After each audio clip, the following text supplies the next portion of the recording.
everybody, it is Kellen Nitro for Nitromaniac TV's Wrestling Unlimited coming at you with the WrestleMania 39 Night 2 in review and opinions Nitrostake live, as we always do after every WWE pay-per-view. If you want to get interactive with us, please use the text box function on either YouTube or Facebook Live.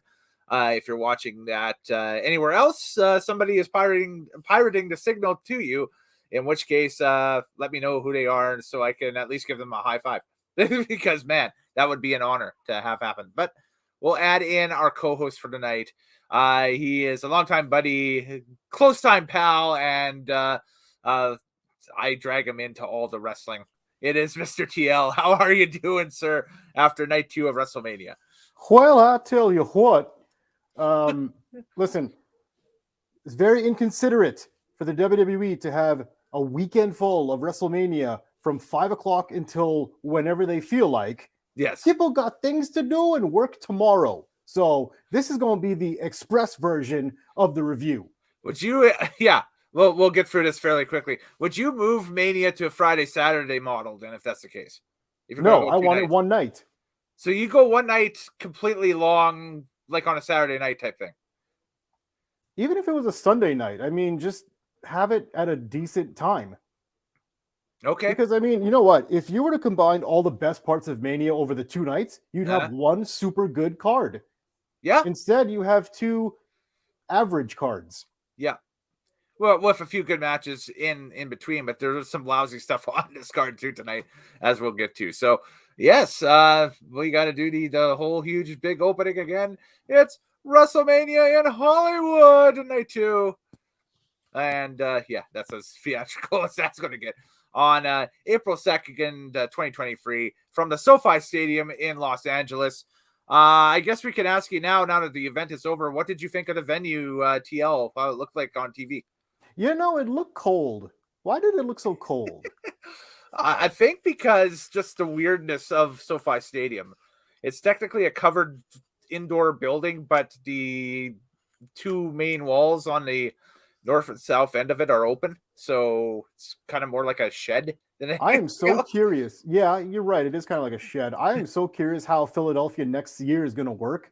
Because, me too. Holy crap, that's going to be an cold. Outdoor stadium in April. Yeah, that's Eagle Stadium in April. That's going to be cold. There has been talks that they may be pushing that to be potentially the latest Mania ever. They may go as late as the 20th or 22nd of April next year. No way. They already put it down as April early, didn't they? They put it down.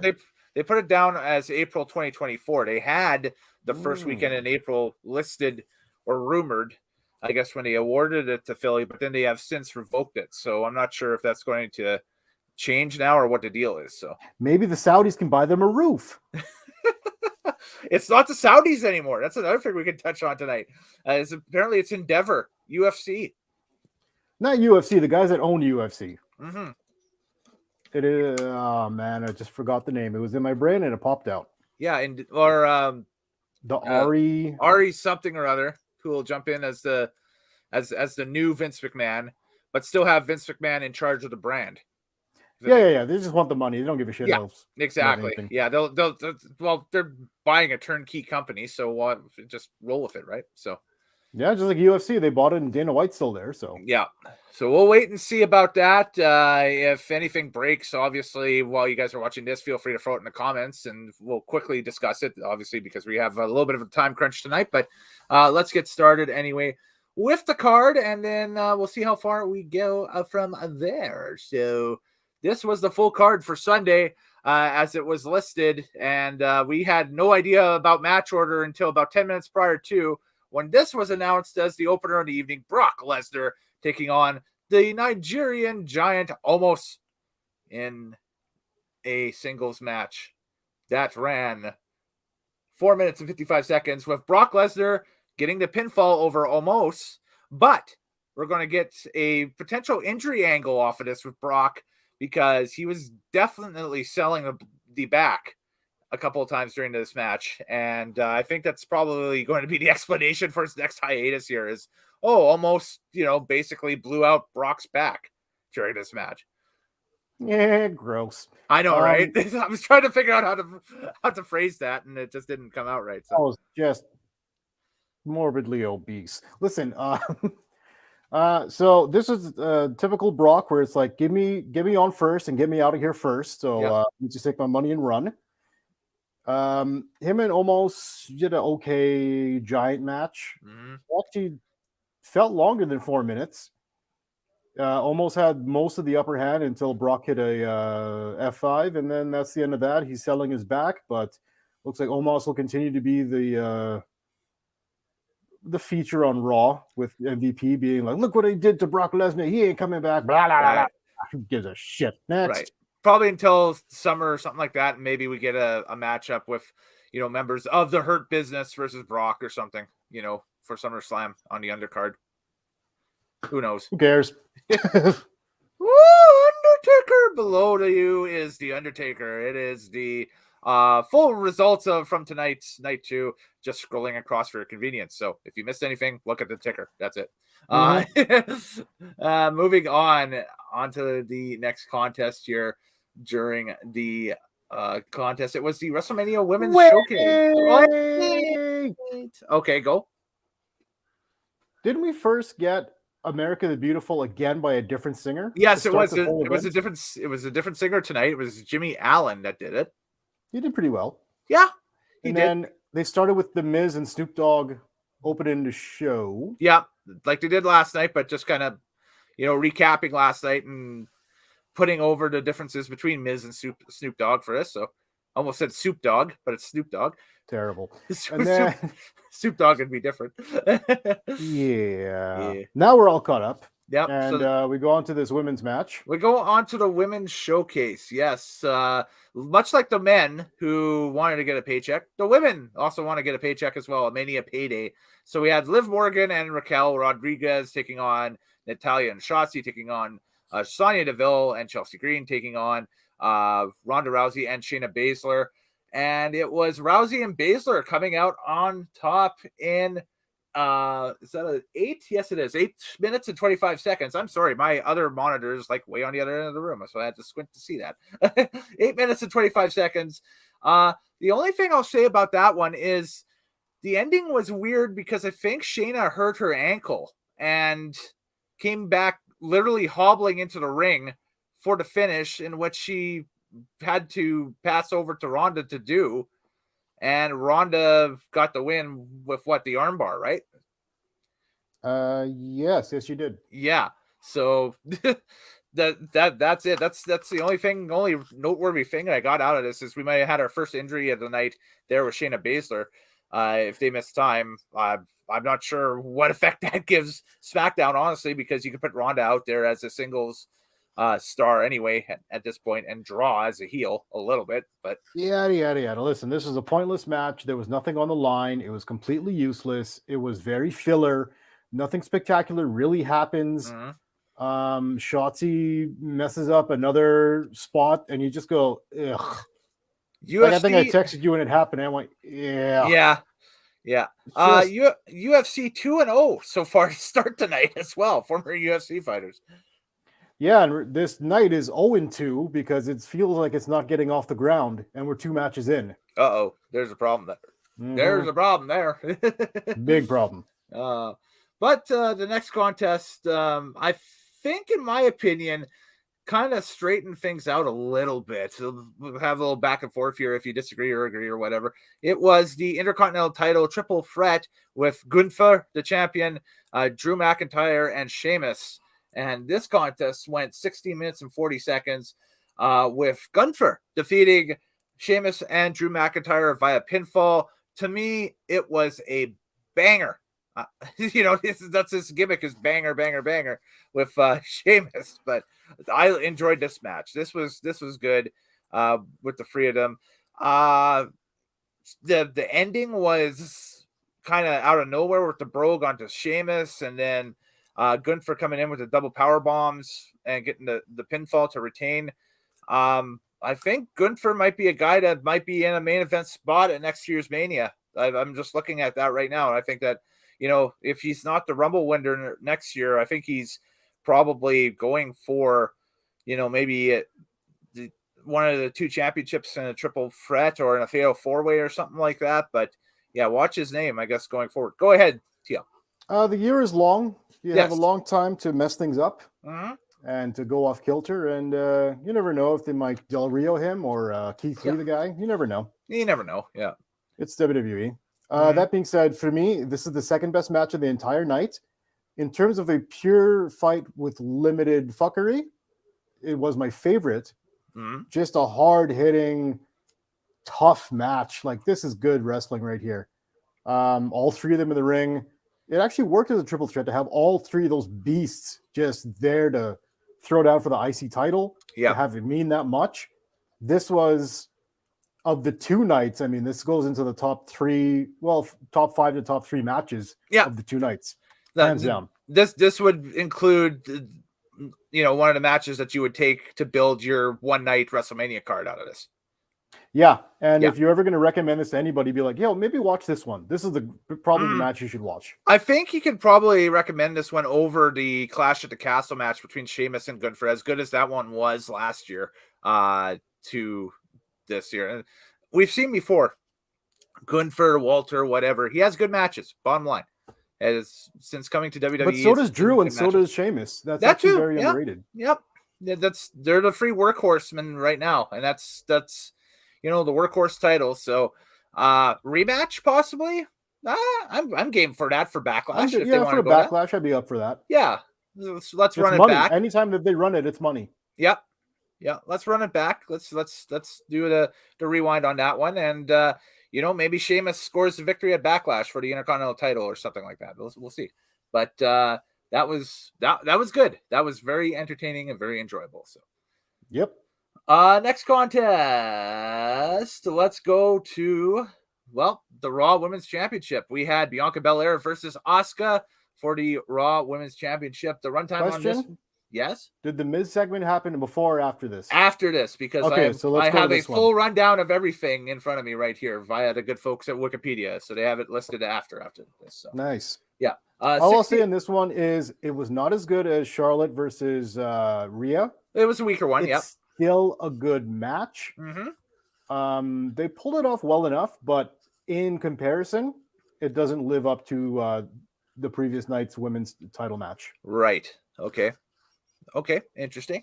I'd have to agree with that, just due to the fact that it was the match at the time. We talked in the past about big event pace and Raw pace a little bit, like Raw TV pacing. Mm-hmm. This kind of felt like Raw TV main event pacing a little bit. I'm watching this at times, and I'm like, this is about the same as what we could see on Monday night on Raw. No, but it went longer. They got to develop it a little bit more. I do have to say, now looking at this, the whole presentation and package of Bianca Belair. Yes. Which, by the way, the girls, that was cute. That was very cute. Compton Divas is the name of that dance crew that held that did the beginning, which is how I like to dance to Bianca Belair's music. So when I'm at home. Can you pull off the move that the one girl did where she took her legs and put it over top and she was waving at people underneath? And well, I mean, not without the couch. I mean, I need a little something for support to get me in there. But I mean, I get all that shit in there. Yeah. That's a good song. I believe I don't know. I believe I texted you gifs of the Fresh Prince dancing when that was going on. So I know. I was trying to find something a little bit more high tempo to answer it. You don't ever just play that in your car? The WrestleMania theme by Cool and the gang, the Hollywood swinging. I sometimes crank in the old truck driving around town. No, you gotta play Bianca Belair's theme song and just drive around with that, okay? We'll hit up White Ave during the summer and we'll crank that with the windows. I need you at all.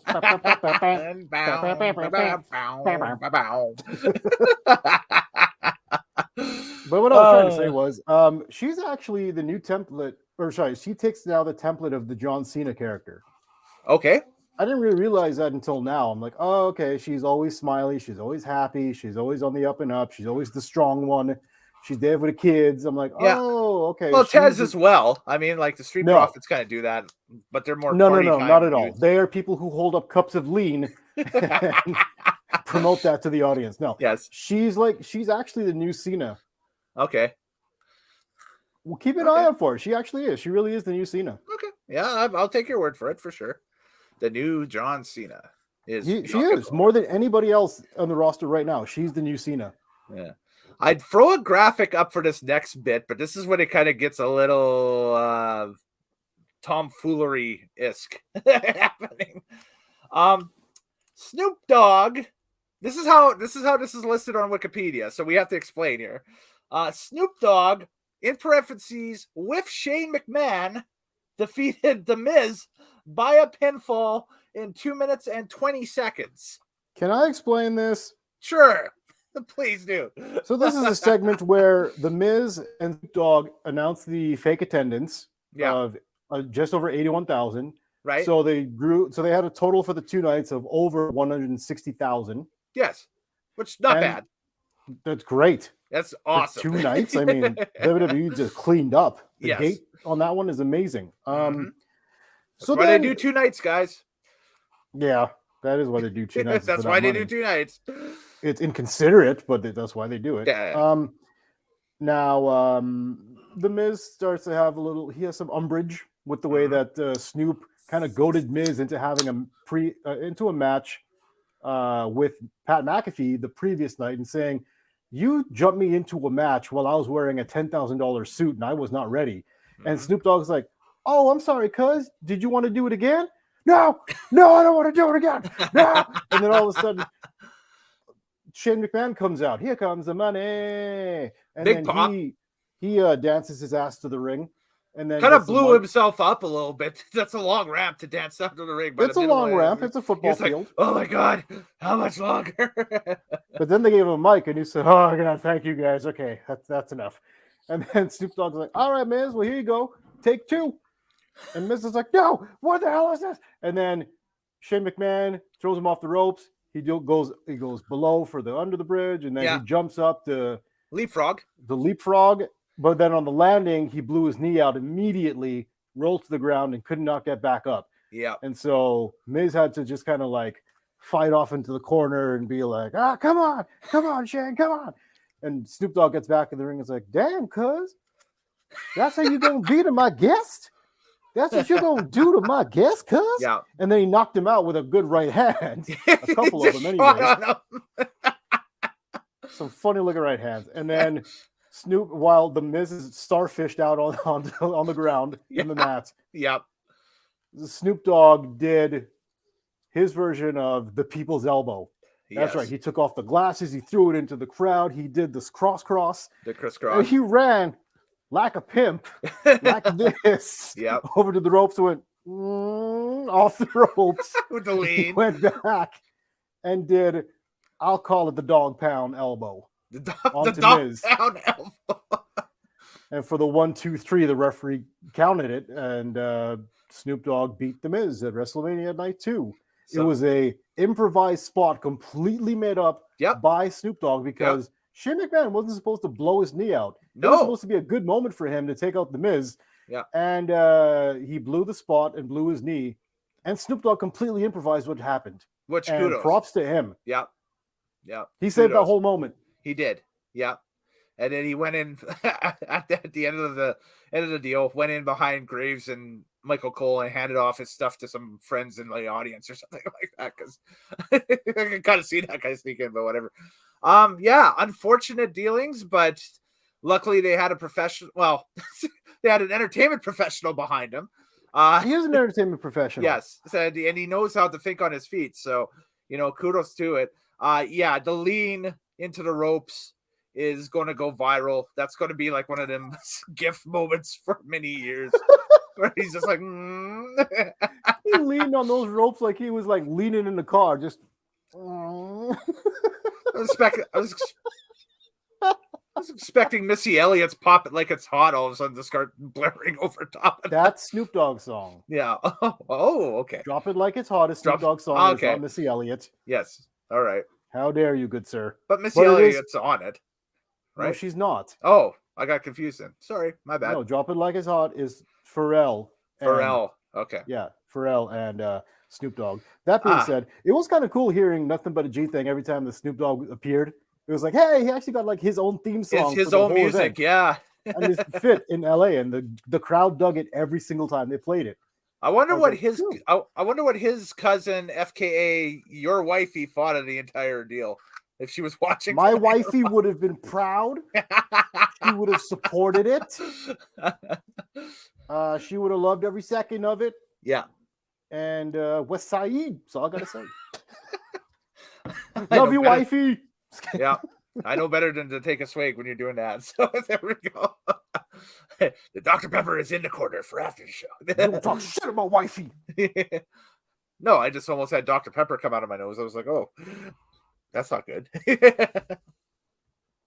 Wifey should have been at WrestleMania. Yeah, there we go. If you feel like if you feel like being commentative or leaving comments, I guess would be the proper terminology for it. Feel free to do so in the chat. Yeah. What? You sure that Dr. Pepper didn't go up your nose? It tickled the brain. That was sounds weird. like it. Brain tickler. If you want to be commentated, you just put your text in the thing, and I'll swirl it up and put it on the screen. All right. Well, next contest was our Hell in a Cell contest with the Demon Finn Balor taking on Edge. Cool entrances. Very cool entrances. Yes. Yes, very cool entrances. Mr. Edge coming out with a cool Slayer looking tune. mirror luchador mask and wings to Slayer, which then turns into his music, and then he takes it all off and comes to the ring. Which is kind of jarring to us old school metalheads, but other than that, it was okay. It's WWE. What do you expect at this time? I was just glad Self of Heaven got some airplay on the on a WrestleMania God thing. So there we go. So that's like God tier old school metal. You can put that up with Metallica's for Whom the Bell Tolls from WrestleMania 27 in Atlanta with Triple H and the guards and that stuff. So there we go. And then Balor came out as the Demon. Yeah. And it was full demon style with the old entrance theme song and everything. And the crowd Catch your loved breath. it. Yep. Exactly. Yeah. And the only difference is that he was a little bit purple because of the Judgment Day. Judgment Day. Because he's evil now. Yeah, they get into the Hell in the Cell, and he wrestled evil. He wrestled heelish, which is great. Yeah. Yeah. You know what? This one did not deliver, though. Mm-hmm. It was a very slow-paced match. And then when they started to build steam, Edge threw a ladder into Balor's face, and it cut him open. Like, it hard-weighed him. He started to bleed for real. I couldn't tell where on his face he was cut because of all the face paint and that exactly. stuff. All you could tell is that he was definitely bleeding and dripping on the mat. Yeah, you can see that, yes. They stifled all the energy out of the room because the doctors had to come in and then clean him up and stitch him up, and then they could wrestle again. This is the exact same thing that happened to Balor when he wrestled Samoa Joe at one of the NXT takeovers where they were the main events, and they couldn't get that main event it never got off the ground because it kept getting held back by the doctor trying to stitch up a hard way. That was the last North American Championship ladder scramble thing they had at Stand and Deliver. I think 2018 in New Orleans was the last time they did that. Maybe. If I remember correctly.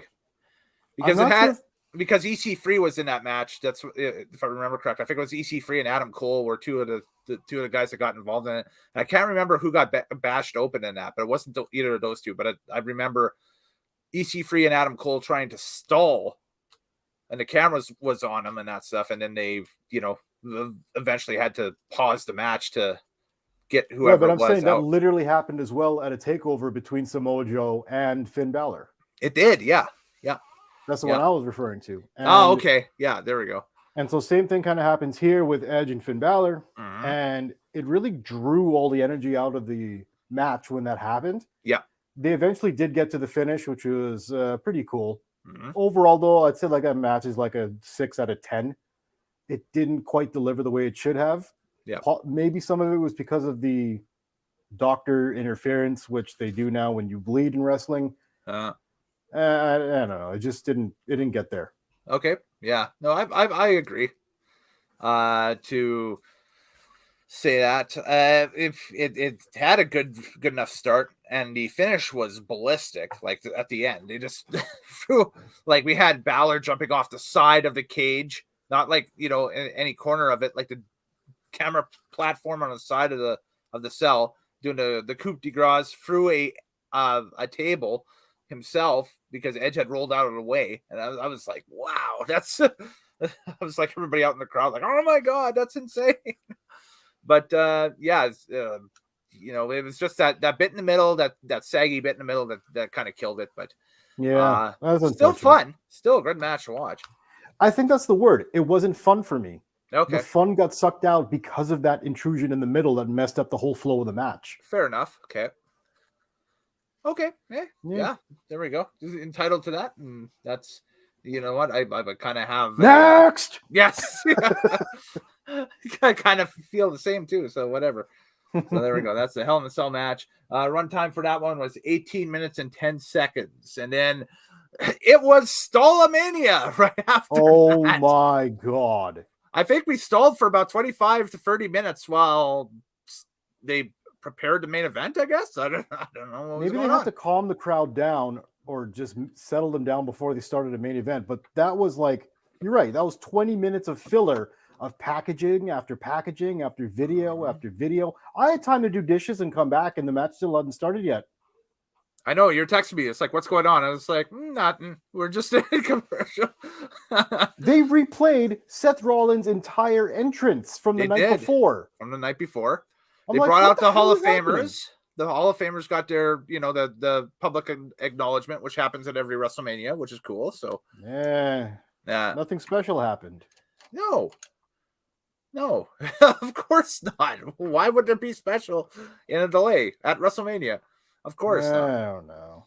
Oh boy. Anyway, so yeah, main event finally came to it. The match that we all had basically wanted to see WrestleMania to see, the what we thought was going to be the culmination of the bloodline. Well, it ended up being a continuation of it, where we had Roman Reigns versus Cody Rhodes for the undisputed WWE Universal Championship, and the runtime for that one was 34 minutes and 35 seconds, and Roman Reigns retained the title. I'll let you start with your thoughts on that, and then I'll conclude with mine with it. My thoughts are, this is definitely match of the night. Mm-hmm. Roman Reigns is Mr. Big Match. Whenever there's a big match involved and there's a main event and he's in it, it's a main event. Mm-hmm. He comes and he delivers. That being said, and this match took you for the ride of the ups and the downs and the false finishes and the did this happen? Like, was that enough? Was that enough? He gets a shoulder up. When is this match going to end? It took you for the ride. There was also a lot of outside fuckery. Solo kicked out of the match early, but then he came back in later to mess up the match for Cody. Yep. The Usos came in when the referee was down. By the way, the referees took a shit kicking in WrestleMania this year. All of them, yes. Because in every they got off easy so far the first couple pay-per-views of this year. Yeah, but I mean, during WrestleMania, I think in every championship match, a referee got taken out at some point in the match. Every single match that happened where there was a belt on the line. Right. Both women's matches. This one, I think the women's match, every single one had a referee get kicked or punched or knocked out. It was really, really weird. That being said, this match is actually, the more I think about it, was set up almost the same way as Reigns versus Sami Zayn in Montreal. Okay. So if you saw that match, you basically saw this match. All right.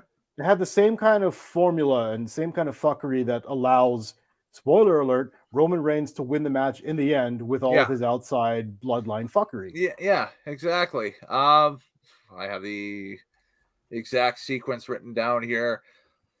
So ref gets knocked out, Superman punch, and then the Usos interfere with the 1D. Sammy and Kevin come out and they chase them off. There's a stunner, there's a haluva kick to Roman, and Cody only nets 2. And then Cody gets the advantage. We get the bionic elbow into 2 times crossroads. And then almost 3, but almost Mr. a free Paul Heyman. count. And then Solo returns under a hoodie to interfere. And Roman nails the spear for the 1-2 free count. And yeah, Roman retains the title, moves on. The bloodline lives to see another day. So I'm not sure if where they move from there or here with that. I guess that means that Sammy and Kevin are going to be running for a bit. Cody, this bloodline thing is not over by a long shot. No, and Cody will be wanting a rematch because of the interference and that stuff. So I guess there'll be a gimmick, like either a cage or a Hell in a Cell later on between the two. They can run the gamut of all types of gimmick matches between these two, and it's going to draw. Would you do Hell in a Cell 2 pay-per-views in a row though with 2 different feuds? I don't think you do that. I think you might see already a pay-per-view called Hell in a Cell. Yeah, but they said that they got rid of it this year. Well, they're going to do something else in October. So okay, yeah, which leads me to think that they're going to call up the Halloween Havoc name from NXT and do a Halloween Havoc pay-per-view. Okay, sure. Yeah, why not? Yeah, I think that we're probably more likely in this scenario just to see a traditional steel cage than anything else between the two. Maybe a Backlash. I honestly don't know what they're going to do. They can, other than my prediction is, I think they're going to try and hold this thing onto Roman Reigns so he could break Bruno Sammartino's record. Because this is the closest they're going to get to it for a very long time. Yeah. Well, it's day what? 949 today of the title reign, right? Yes. Bruno's record is 948. No, 2,803 or something like that. Oh, okay. So it's way out there. Yeah, his is ridiculous. But he's less than 90 days out from breaking 1,000 days as champion. Yeah, and that's when you get into the territory of Bruno's second run. Yeah. Pedro Morales. Yeah. And Bob Backlund. Yeah. So you start to get into that territory as you go north of 1,000. Yeah. Speaking of Bob Backlund, wait until the end of the stream today as we have announcements for our next classic Nitrostake when that's going to be, everybody. Oh my. Oh yes. we'll be flashing that up at the end of the show. So but yeah, thoughts on the main event. Yeah, it was a very close match in my opinion. It's both guys were really going tooth and nail. There was a lot of the 2.999 count this weekend has been worn out to death. I think I've seen enough of that for this year. And it was just a incredible back and forth. It definitely gets the match of the night honors for me. We'll see what all of you guys say here in a few minutes when I run the final tabulation off of Twitter for your guys' pick for match of the night. And we'll see what happens there. But yeah, it's a great match, questionable end result because I don't necessarily know where you go with Roman from here. You can go wherever you want because he's going to be the money draw and people are going to pay money to see him to see him dominate. You can continue this chase with Cody Rhodes. Just by the way, when we get to the bingo cards, the reason that I chose Roman over Cody is because Cody wants to build himself as the ultimate loser. Right. Where he always gets to the big match and he never wins it. He wants to do the same thing that Tommy Dreamer tried to do in ECW in its original run, where it's like Tommy's always close, but he never wins the big one. Yeah. And he never wanted the title on him. And eventually they just had to do it because they had no one left on the roster. That's right. and he's basically the guy that is like the most experienced guy on the roster that could probably fill for a few weeks until they could find somebody else. And it's like, oh, great, fine, put it on me, Exactly. And that's what happened there. And I think so something about Cody Rhodes is really attracted to that. And that's why he never really wants to win. That's why even back in AEW, he made it so early on. It's like, if I don't win the title from you, I'm never allowed to fight for the title again. Right. Like, why would you do that so early in the inception of this company? And he loses, so he can never get the championship. He loves being that character for some weird reason. Yeah. And that's like, I feel like he's going to try and pull out so he doesn't win tonight. And that's what happened. That's what happened. Okay. Yeah. Okay. Fair enough. You segued to it. Do you want to do the Shank of the Evening right now with the bingo Absolutely. card? All right. So to explain, we were presented bingo cards at the beginning of the weekend and basically said, make your predictions on the bingo cards. And this is a I'll throw mine up here first. This is from the Extra Cooler website. I guess they do a wrestling podcast, the Extra Cooler Show. So shout out and kudos to them. I guess circle who you wanted on the. Well, I circled. You dabbed. So it's a bingo card. You got to dab. Well, I didn't have a dab. I had a circle. So that's what I did. So, anyways, throughout the entirety of Mania, I had selected who is that in the top left-hand corner? The first match. I'm just trying to see. That's the women's showcase with Ronda Rousey. I had Liv and Raquel. Okay, so I got that one wrong because Rousey and Baszler got that. I had Ray, so I got that right. So one right, so 1-1. Street Profits, so 2-1. Mm-hmm. Theory, 3-1. Mm-hmm. Edge, so 4-1. Mm-hmm. Gunther retaining, so 5-1. Mm-hmm. Logan Paul, 5-2. Mm-hmm. Damage Control, 5-3. No. Wait, you picked Damage Control? I took Damage Control, yeah. Yeah, 5-3. Omos, so 5-4. Flair, 5-5. Owens and Zayn, 6-5. Asuka, 6-6. And then Cody, so 6-7. Oh, wow. That's crazy. So I just went on the last one, you went under 500. Wow. Yep. And now we will do the TL. You were pink, right? Yes. Yes, it was. Yes. Okay. So you had Rousey and Baszler, so 1-0. Yep. Ray over Dominic, so 2-0. Street Profits, 3-0. 3. Fury over Cena, so 4-0. 4. Edge over Balor, 5-0. Gunther retaining, 6-0. 6. Rollins over Paul, 7-0. So you win the bingo card thing already because you win 7-0. Becky, Trish, and Lita, 8-0. Yep. Lesnar versus Omos, 9-0. Flair versus Ripley, 9-1. Blemish. Yes. Owens versus Zayn, 10-1. Belair retaining, 11-1, and then Roman Reigns retaining, so 12-1. So the only one you got wrong was Flair versus Ripley. Hey, that's pretty good. That's pretty damn good. That is pretty good. Only one wrong on 2 nights of WrestleMania. So there you go. That's right, people. You need to listen to me more often because I knows what I'm talking about. Shout out to Extra Cooler for the bingo cards. Go check out their stuff at extracooler.com, evidently. And shout out to Mr. TL for going 11-1 on that shit.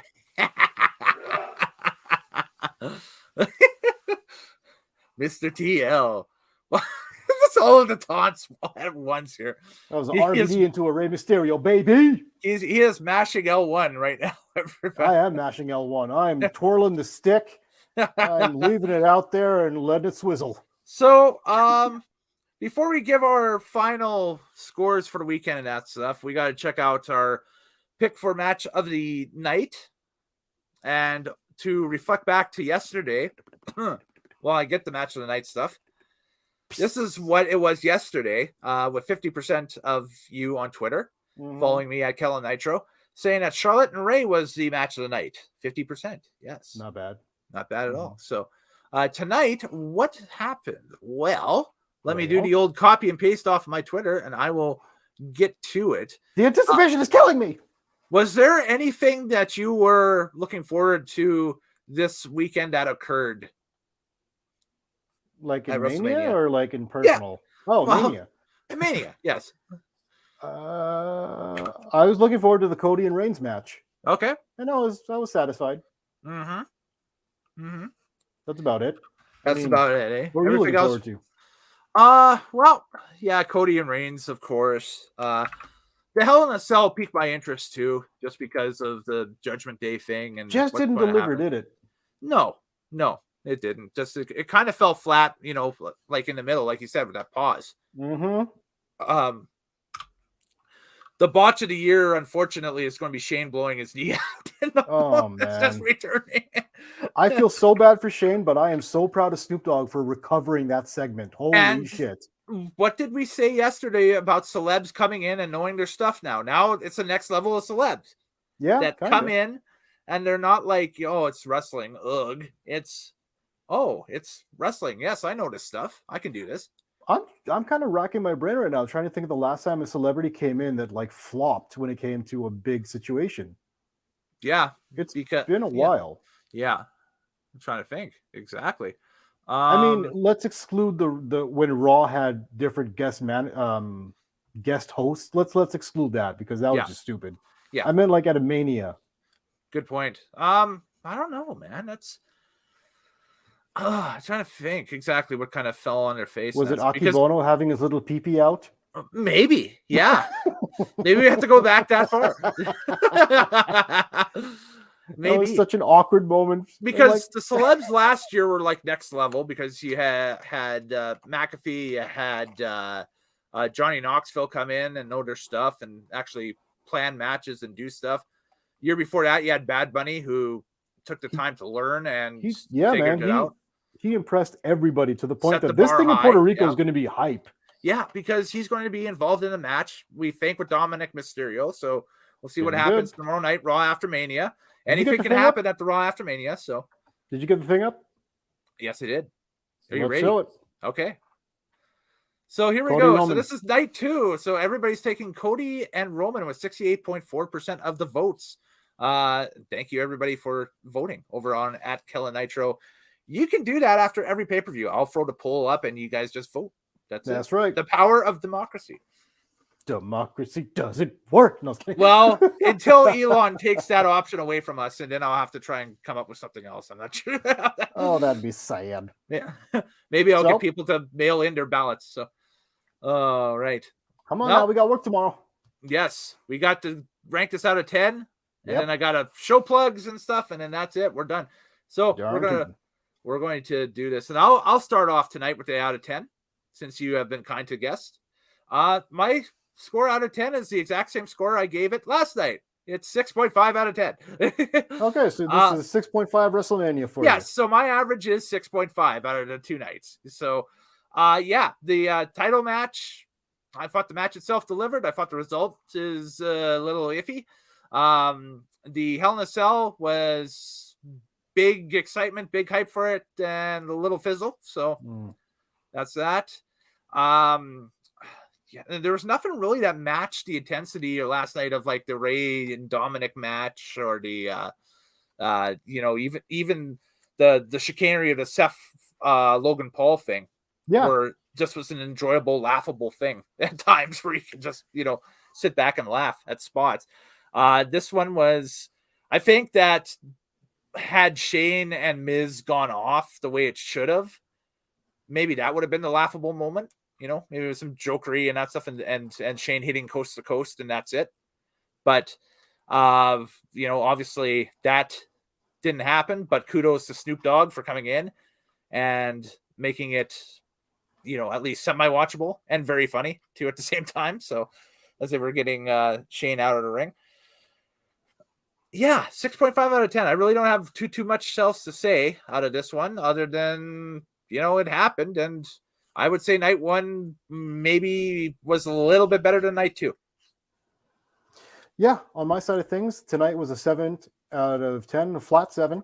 Yes. So I guess, night 1 for me was better than night 2, and I actually know why. Is because there was more watchable, cool matches on night 1 than there was to night 2 that actually delivered. Exactly. In terms of delivering matches in night 2, all we really had was the main event of Cody versus Roman and the Intercontinental title match between Gunther and Sheamus and Drew. Those are the only 2 standouts of tonight. The rest of it was either meh or completely meh. Yeah, completely fizzle. Yeah. So I guess my average of the 2 nights this WrestleMania is a 7.25. Yeah, 7.25. Yep. There you go. Hey, for once you outscored me. I know. I'm shocked at myself. There you go. Right on. Right on. Hey, that happens. That's how we do. Now I'm going to have to beg you to wrap this one up because I gotta go. No, you're not helping. You're not helping.